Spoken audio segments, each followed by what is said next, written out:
आप सभी को मेरा प्रणाम, नमस्कार, जय श्री राम। भाइयों, आज मैं जिस विषय को लेकर आपके समक्ष उपस्थित हुआ हूं, जिस विषय में मुझे बोलना है, वह एक बहुत ही गंभीर भी नहीं कह सकते, क्योंकि अब तो सामान्य हो चुका है। प्रत्येक बच्चा जो थोड़ा बहुत भी जानता है, सब जानता है, हर आदमी जानता है। मेरे कहने का अर्थ है, सनातन धर्म आज पूर्ण रूप से खतरे में है, और ये स्पष्ट प्रधानमंत्री जी ने भी कह चुके हैं इस बात को, और योगी आदित्यनाथ जी ने अपने भाषण में कल इसका इंडिकेशन भी दिया। उन्होंने कहा, बटोगे तो कटोगे। यदि हमारे योगी आदित्यनाथ जी इस वक्तव्य को दे रहे हैं तो उनके मन में कितनी पीड़ा होगी ये बोलते समय। शायद उन गद्दार हिंदुओं को मेरे विचार से उन्हें पता नहीं होगा, जिन्होंने उनका और हमारा और प्रधानमंत्री जी का, बल्कि कहीं पूरे देश का जो एक पूरी दुनिया में एक ऑनर था, एक क्रेडिबिलिटी थी, उसको कम किया है। आज स्थिति ये है, आज अपने अपने सांसद से मैं उन सभी हिंदुओं से कहूंगा जिन्होंने दोनों को कमजोर करने का काम किया है, हमारे दोनों शेरों को कमजोर करने का काम किया है, कि आपके जो सांसद आपने चुने हैं, आप वहां पर जाइए और जाकर कहिए कि मुझे प्रोटेक्शन दीजिए, मेरे घर में ये समस्या है, मेरे साथ में इस प्रकार की जो घटना हो रही है, ये जो चारों तरफ चल रही है, मुझे आवश्यकता है, मुझे बचना है। आपने देखा अयोध्या वाला पूरा कांड हो गया, किसी के मुंह से एक जबान, क्या वो समाजवादी पार्टी के लोग, यानी कि मुलायम सिंह के उसके पद चिन्हों पर चलते हुए जो अखिलेश यादव ने क्या कहा, डीएनए टेस्ट कराइए। इससे ज्यादा संवेदनहीन क्या जवाब हो सकता है एक मुख्यमंत्री का। और जबकि उनके पिताजी कहा करते थे कि लड़के हैं, लड़कों से तो गलती हो ही जाया करती है, और सारा ब्लेम भारतीय जनता पार्टी पर। भाई, भारतीय जनता पार्टी पर क्या ब्लेम है इसका? किसी ने यदि कोई दुष्कृत्य किया है, गलत कार्य किया है, तो उसके खिलाफ तो कार्रवाई होगी। और ये हम सभी, अयोध्या की सीट है वो जिस पे ये मामला हुआ है। राम मंदिर मिल गया, अब तो हिंदू ने सोचा अब काम हो गया। अभी कुछ भी काम नहीं हुआ। बांग्लादेश में आप देख रहे हैं क्या हो रहा है। और बांग्लादेश छोड़िए, यहां से 100 किलोमीटर दूर भी नहीं है मेवात, वहां पे अलगाववादी आ चुके हैं। स्थिति अब हमसे ज्यादा, दिल्ली से ज्यादा दूर नहीं है। अब संभवतः आपको जानकारी ना हो, जानकारी जुटाइए, अपने आप को देखिए हम कहां खड़े, हमको सुरक्षित होना है या नहीं होना है, हम अपने आप को बचा सकते हैं या नहीं बचा सकते हैं। जब तक संगठित नहीं होंगे, जब तक हम किसी भी कीमत पर नहीं बच सकते। अब वो समय आ गया है, अब शास्त्र का समय चला गया है। हम जानते हैं, हम सनातनी हैं, हम किसी के प्रति किसी भी प्रकार का दुर्व्यवहार नहीं कर सकते, ना गलत विचार सोच भी सकते हैं।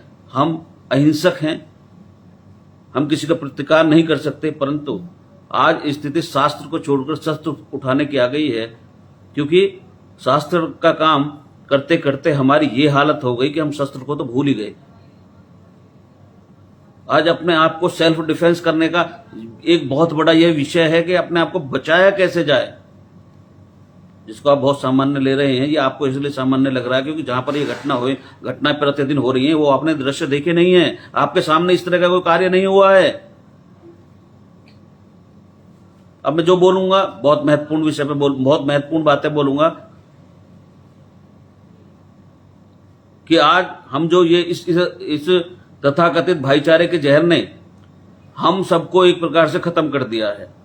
यदि अभी भी भारतवर्ष के लोग ये सोच रहे हैं कि अभी तो ये बांग्लादेश में हुआ है और भारत में ऐसा नहीं होगा, हम सब तो सुरक्षित हैं, तो ये आपका सबसे बड़ा भ्रम है। बांग्लादेश भी कभी भारत का हिस्सा हुआ करता था। 71 में जब बांग्लादेश में भूखमरी हुई, जब बांग्लादेश का सेपरेशन हुआ, वहां पर रोटी नहीं थी, वहां के मुसलमानों को 2-2 रोटियों के लिए मोहताज हो रहे थे। तो ढाका में जो इस्कॉन मंदिर है, तो वहां के पुजारियों ने और वहां की जो मैनेजमेंट है पूरी मंदिर की, उन्होंने इस्कॉन, उन सभी लोगों ने वो सब न्यूयॉर्क में गए, वहां पर अपने कार्यक्रम किए और कार्यक्रम करके काफी बिलियन डॉलर लेके लौटे, और वहां से लौटने के बाद आकर के उन मुस्लिम लोगों को खाना प्रोवाइड कराया, खाना खिलाया। लेकिन जब विद्रोह हुआ तो सबसे पहले इस्कॉन मंदिर को ही टारगेट बनाया गया और जगन्नाथ की मूर्तियों में आग लगा दी गई, मंदिरों में आग लगा दी गई, मंदिरों की मूर्तियां तोड़ दी गई।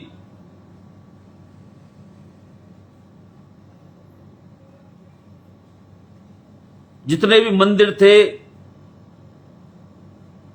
वहां पर जितने भी मैनेजमेंट के लोग थे, जितने भी पुजारी थे, उनको जिंदा जला करके राख कर दिया गया। बांग्लादेश में जितने भी दंगाई थे वो आए और देखा कि हिंदू है, बस इतना, बस देखा कि हिंदू है तो उसका दुकान मकान सबको जला करके एक तरफ राख कर दिया। और हमको ऐसा लगता है कि ये हमारे भाई हैं। दुर्भाग्य देखिए हिंदू का, सनातनी का, आज हमको ये लगता है हमारे भाई हैं। गाय को काट करके खाए, एक तो गाय को काट करके खाने वाला है, और एक जिसके घर में पहली रोटी गाय के लिए बनती है वो गाय को खिलाने वाला है। या ये कभी एक हो सकते हैं? इनमें भाईचारा स्थापित हो सकता है? कभी भाईचारा इनमें स्थापित नहीं हो सकता। इसलिए ये एक तरफा दोस्ती, भाईचारा छोड़िए। यदि ये झूठे भाईचारे हमने नहीं छोड़े तो भाइयों ये हमारा चारा बना करके खा जाएंगे। भाइयों, हम सनातन धर्म की शक्ति से अभी परिचित नहीं हैं, क्योंकि हम सनातन धर्म के विषय में बहुत कम ही ऐसे लोग हैं, हिंदू हैं, जो जानने का प्रयास करते हैं। हमारे यहीं पर तो इस बात को कहते हैं कि सर्वे भवन्तु सुखिनः, सर्वे सन्तु निरामया, सर्वे भद्राणि पश्यन्तु, मां कश्चित् दुख भाग भवेत्। ये सब हमारे सनातन में ही तो है, जो संपूर्ण विश्व की शांति की, संपूर्ण विश्व के कल्याण के लिए प्रार्थना करता है। लेकिन आपको ऐसा लगता है कि जैसे सनातन धर्म में विश्व कल्याण की भावना को लेकर के प्रार्थना की जाती है, ऐसे ही और उनके में भी विश्व कल्याण की भावना को लेकर के प्राथमिकता दी जाती है। विश्व कल्याण को के लिए दुआ की जाती है, इसमें शांति स्थापित रहे इसके लिए दुआ की जाती है। और ये ऐसा हो क्यों रहा है? क्योंकि आपको समझ में नहीं आता। जो दिन में 5 बार जो आवाज आती है, क्या आती है? ला इलाहा इल्लल्लाह मोहम्मद रसूलुल्लाह सदु अल्लाह इल्लाह इलाहा हुआ रसुआ मोहम्मद अब्दुहन रसूलुल्लाह, उसका मतलब क्या है? इसका सीधा सा मतलब है कि दुनिया में अल्लाह के सिवाय कोई इबादत करने योग्य नहीं है, और मोहम्मद के सिवा उसका कोई भी रसूल नहीं है। इसलिए यदि हम अल्लाह के सिवा किसी और की पूजा करते हैं, इबादत करते हैं, तो हम काफिर हैं, हम मुजर्रिफ हैं, हम नापाक हैं, और हम वाजिब कत्ल हैं। यदि कोई दिखे जो अल्लाह के सिवा किसी और की इबादत करता हो, तो उसका कत्ल कर दो, उसका प्रतिकार करो, उस पर पत्थर बरसाओ।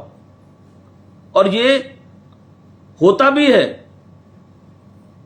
जब आप देखते हैं भारत में चाहे श्री राम जी की यात्रा निकल रही हो, चाहे भगवान गणेश की वो शोभा यात्रा निकल रही हो, या माता रानी की कोलकाता में जो बंगाल में निकलती है वो निकल रही हो, और इधर सहारनपुर में भी एक कोई वो है उनकी निकलती है माता, उनकी भी शोभा यात्रा निकल रही हो,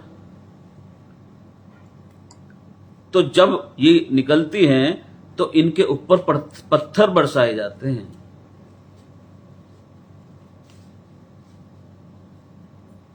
और ये पत्थर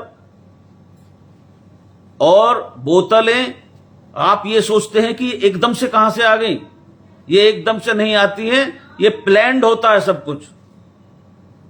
इतने सारे पत्थर, इतनी सारी बोतलें। अभी एक दिल्ली में जब कोरोना के मध्य आसपास में ही जब दिल्ली में इस तरह की घटना हुई थी, तो उसमें कितने पत्थर और कितने वहां के विधायकों के घरों से निकले थे, बोतलें और दुनिया भर के पता नहीं क्या क्या सामान निकले थे। तो कहने का मेरा अर्थ है, ये पूरी तैयारी के साथ बैठे हैं भाई। और मैं ईमानदारी से तुमको बता रहा हूं कि आपकी बेवकूफी है, वो आपको प्रतिदिन बता रहे हैं, और वो भी दिन में 5 बार।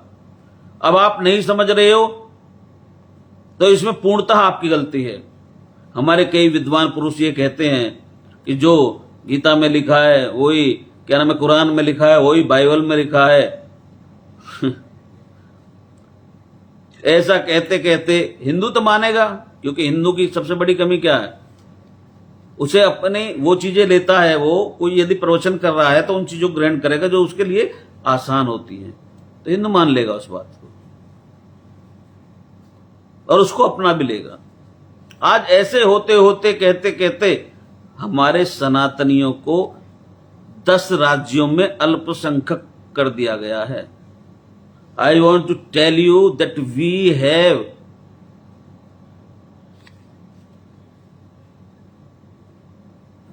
we are in minority in 10 states। 10 राज्यों में अल्पसंख्यक घोषित हो चुके हैं हम। और मैं आपको एक चीज और बता दूं, अभी जो न्यू बॉर्न बेबी हो रहे हैं उसके आधार पर यदि आप समीक्षा करेंगे तो हम उन बच्चों के आधार पे माइनॉरिटी में ही हैं। प्रतिदिन कितने बच्चे हमारे हिंदुओं के हो रहे हैं पैदा, और उनके उस आधार पर यदि आप उनका कंपैरिजन और समीक्षा करेंगे तो आज हम माइनॉरिटी में हैं। जब 10 प्रदेश उनके मेजोरिटी में आ गए, हमारे माइनॉरिटी में रह गए, तो अब ज्यादा समय नहीं है। हमारी दिल्ली से 100-150 किलोमीटर दूर भी नहीं है नूह और मेवात। वहां देख लो, अभी मैंने देखा था थोड़ी देर पहले, लोगों की दुकानों को नाम देख देख करके आग के सुपुर्द कर दिया गया।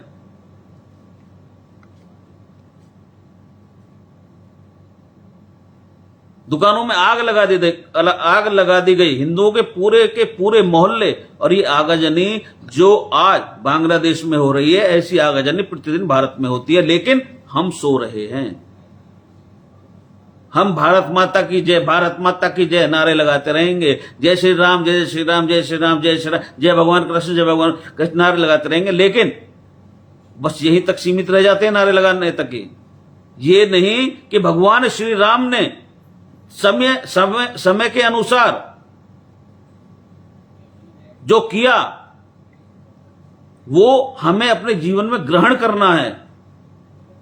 उनके जीवन से शिक्षा लेकर हमें उनकी सारी चीजों को, उनके पद चिन्हों पर चलकर हमें अपने सनातन में अप्लाई करना है। ये रामायण पढ़ के उसको लाल कपड़े में लपेट के सिर झुकाने से, धूप बत्ती दिखाने से भाई कुछ नहीं होने वाला। भगवान श्री राम ने एक नारी के सम्मान के लिए 7 समंदर पार जाकर के दुनिया का सबसे बड़ा सेतु बना, जिसकी जो लेंथ थी 50 किलोमीटर, बड़ा सेतु बना करके उस अत्याचारी, उस महापापी, उस दुष्ट को मारा। मतलब ये हम भगवान श्री राम से सीखते हैं। जय जय राम, जय जय सिया राम, इससे कुछ नहीं होगा।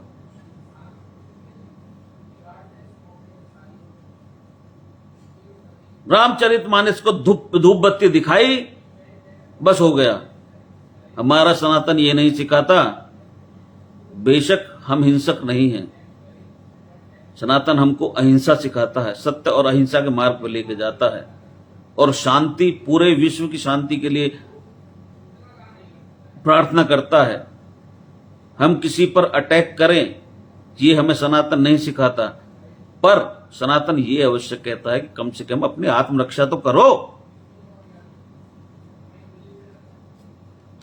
हमें आत्मरक्षा करने का तो अधिकार है।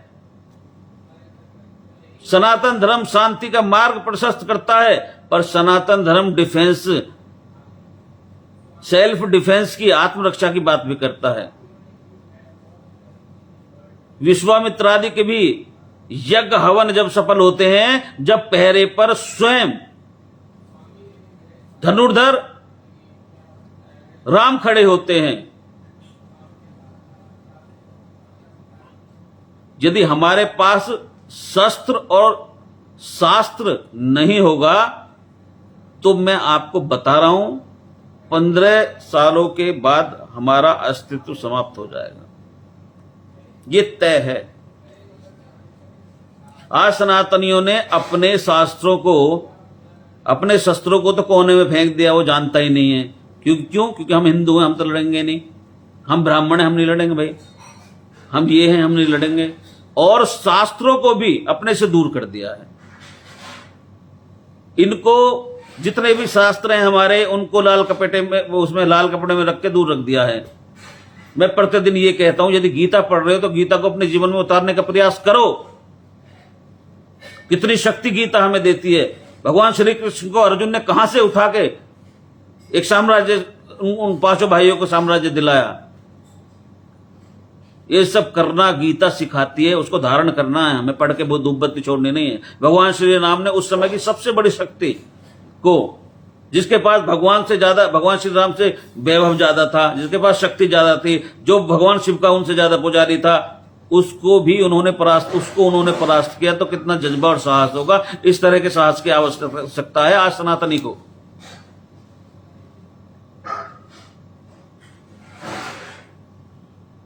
राम वही है जो मर्यादाओं की परिभाषा बने रहे।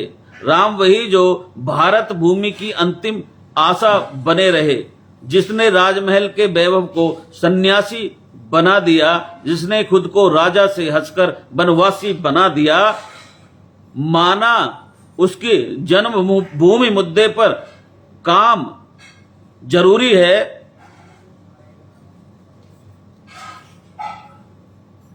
मगर अयोध्या से पहले हर दिल में राम जरूरी है। मगर अयोध्या से पहले हर दिल में राम जरूरी है। भगवान राम को हृदय में स्थापित करना पड़ेगा, तो ये पूरा जो जगत है ना, ये अयोध्या बन जाएगी। और उसके लिए केवल और केवल शास्त्रों से काम नहीं चलने वाला। उसके लिए हमको अपने अंदर साहस, हमको वीरता, साहस, जज्बा, उसके साथ में काम करना पड़ेगा। इसलिए आज हम संकल्प लेकर के कहें कि हम जातिवादी आगे से नहीं करेंगे। जातिवाद को नहीं छोड़ा तो वही हाल होगा जो बांग्लादेश में हुआ है। और भाई मैं आपको बता दूं, वहां किसी ने जाकर के ये नहीं पूछा कि भाई तू जाट है या तू ब्राह्मण है, तू क्षत्रिय है, तू वैश्य है, तू शूद्र है, तू गुजर है, तू बनिया है, तू तेली है, तू धोबी है, तू मारवाड़ी है। बांग्लादेश में जितने भी वो दंगाई थे आए और देखा कि ये हिंदू है, फिर वो चाहे जाट था, चाहे गुजर था, चाहे कोई भी था, चाहे आर्य थे, चाहे राधा स्वामी क्यों ना थे, उनके लोग थे, कोई भी थे, आइकॉन को तो उन्होंने आइकॉन ध्वस्त कर दिया। उन्होंने देखा कि ये हिंदू है, बस उसको समाप्त कर दिया, जला दिया। उसकी दुकानों में आग लगा दी, उसके घरों में आग लगा दिए गए, उनका आशियाने छीन लिए गए, उनके सपने जल के राख हो गए। इसलिए एक होकर, अभी भी समय बाकी है, पर एक होकर के सनातन की छत के नीचे आ जाओ भाई। एक होकर के सिर्फ एक बन जाओ, जब ही जीवित रह पाएंगे, अन्यथा नहीं। आप यदि ये सोच रहे हो कि बांग्लादेश में ये पहली घटना हो रही है, ये इसलिए आपको आज दिखाई दे रही है क्योंकि ये हमारे सामने दौर में, सोशल मीडिया के समय में, संचार क्रांति के समय में पहली बार हमारे उसमें हो रही है, जब हम जानते हैं। अदरवाइज कब नहीं हुई? पाकिस्तान में नहीं हुआ क्या? ईरान में नहीं हुआ? इराक में नहीं हुआ? अफगानिस्तान में नहीं हुआ? भूटान में नहीं हुआ? अब नेपाल में चल रहा है। बांग्लादेश आपके सामने ही है। गजवाए हिंद क्या होता है? गजवाए हिंद का अर्थ है कि इस पूरी सृष्टि से मुसलमान को, हिंदू को समाप्त कर देना। उनकी ये वो बन चुकी है उसको कहते हैं बाकायदा प्लानिंग है उनकी। अभी कोई बोल रहे थे 23 वर्ष तक ये उनकी ये जंग होनी है। उन्होंने उनके जो बना रखा है उन्होंने अपना जो भी शेड्यूल है। भाई हम वो हैं कि हम महात्मा गांधी को भी पूछते हैं और हम चंद्रशेखर आजाद को भी पूछते हैं। हम अहिंसा भी जानते हैं तो अच्छी तरीके से अपने आप अपने मूल्यों की अपने देश की रक्षा करना भी जानते हैं, परंतु आज लोगों ने वो सारी चीजें भुला दी। आज लोगों ने परमात्मा भगवान श्री राम, भगवान श्री कृष्ण, भगवान नारायण, इन सबको, भगवान शिव, इन सबको केवल किताबों तक सीमित रखे और मंत्रोच्चारण तक सीमित रख के इन पर पानी चढ़ा के बस वहीं तक सीमित रखा है। वास्तविकता इनमें क्या है उसको खोजने का प्रयास नहीं किया कि भगवान शिव क्या हैं, भगवान राम क्या हैं, भगवान कृष्ण क्या हैं। उन्होंने यदि गीता बोली तो क्यों बोली, क्या जरूरत थी गीता की। रामायण में यदि भगवान श्री राम ने वैसे तो भाई पारब्रह्म परमेश्वर हैं, लेकिन यदि मनुष्य का रूप धारण किया तो क्यों किया, मनुष्य रूप में ही क्यों आए। ये उनकी लीला ही तो है, समझाने आए, लेकिन नहीं समझे, हम आज तक भी नहीं समझे। क्योंकि प्रतिस्पर्धा हमारी रहती है प्रत्येक दिन। पड़ोसी में एक गाड़ी में हम 4 करनी है, उस पे इतने मकान हैं। भाई कितने ही मकान कर लो, रहने के लिए एक ही कमरा चाहिए। उनके 12-12, 15-15 होते हैं। उनको ये पता नहीं होती कौन कहाँ क्या कर रहा क्या नहीं कर रहा।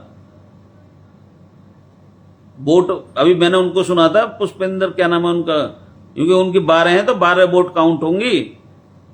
और आप चाहे कितने बड़े मिनिस्टर बन जाना, यदि आप 2 हो तो 2 ही काउंट होंगे। इसमें नंबर का गेम है, इसमें प्योरिटी का गेम नहीं है। तो मैं आप सभी से यही निवेदन करता हूं कि इस देश को बचाने के लिए एकत्रित हो जाइए, संगठित हो जाइए। और मोदी जी और योगी जी को जो कमजोर करने का काम किया है, मैं फिर एक बार कह रहा हूं, यदि आपको अभी जिनको आपने जिताया है उनके स्थान पर जितने को भी 240 63 को जितवाया है ना आपने, सबके बाद जाइए, ईमानदारी से जाइए और देखिए क्या हमने सही किया है या गलत किया है। योगी जी आज क्यों कह रहे हैं कि एक हो जाइए, क्या नाम है, नहीं बचोगे तो क्या नाम, बटोगे तो कटोगे। वो इसलिए कह रहे हैं कि आगे के लिए आपको चेतावनी दे रहे हैं। वो अकेला आदमी यहां उत्तर प्रदेश में और अकेला वहां, वो केंद्र में। इसकी ताकत लोकतंत्र में क्या ताकत होती है, वोट की ताकत होती है। इन दोनों को कमजोर हमने किया है और इसके हम दोषी हैं, हिंदू दोषी इसका है। आज जो हालात से हम डर रहे हैं वो हम आज बंगाल में क्या हो रहा देखो, साफ सब कुछ। तो प्रत्येक दिन किसी ना किसी बच्ची की, किसी ना किसी लेडीज की, एक नहीं कई घटनाएं सामने, और इतनी दरिद्रता बर्बरता सामने आ रही है। वो किस वजह से हो रहा है, तो हमने वीक कर दिया अपने मुख्यमंत्री को। लेकिन उसने फिर भी अपने आप को एकदम उठा करके बाउंस बैक किया।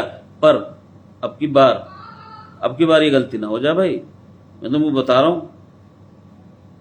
आपको तो मजाक सब लिए लग रहा होगा कि कुछ नहीं है। अब देख रहे हो ना, अब आपकी कोई भी व्यक्ति आज इस समय दाल चावल तेल पे नहीं बात कर रहा होगा।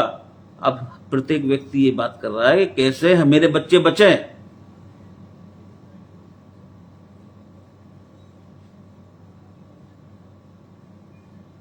हजार कमियां मोदी में गिना दी।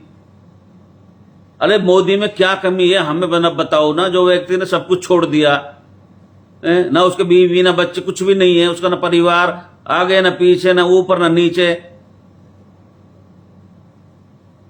उसमें क्या कमी है। हमें एक भी आदमी आके बताओ मेरे सामने भाई उसने ये गलत काम किया है।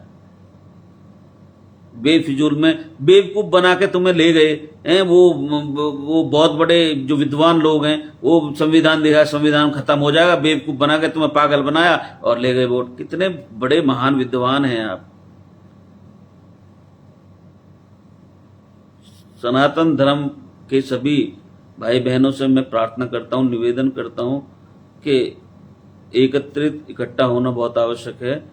और मुख्यमंत्री जी ने जो कहा है ये बहुत सोच समझ के कहा है और आगे के लिए हमें सचेत भी होना है। और उन्होंने चेतावनी देते हुए कहा है, डायरेक्ट नहीं कह सकते, भविष्य में हम कोई भी इस प्रकार की गलती ना करें जो 2024 में हुई है। इसी शब्दों के साथ आपको जय जय श्री राम।